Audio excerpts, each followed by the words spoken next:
Dnes sa spoločne pozrieme na často diskutovanú tému, s ktorou sa stretávame, a to sú náklady na energie v drevostavbách. Poďme na to. Vykurovanie elektrínou je často považované za drahé. V dome snov to však neplatí.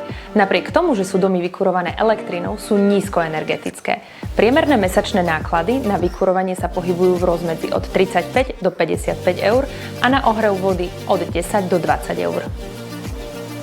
Jedným z dôvodov nízkych mesačných nákladov je aj rekuperácia, ktorá je súčasťou každého domu snov. Rekuperácia vzduchu znižuje náklady na energie a zlepšuje kvalitu vzduchu. Izolácia základov a stien je kľúčová pre minimalizáciu tepelných strát. Izolované základy zabraňujú ochladzovaniu spodnej časti domu a kondenzácii vlhkosti.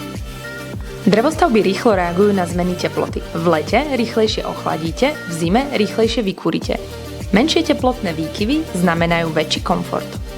Všetky domčeky od domu snov sú v nízkoenergetickom štandarde a s maximálnou úsporou energií. Som Roberta a teším sa na vás v ďalšom videu.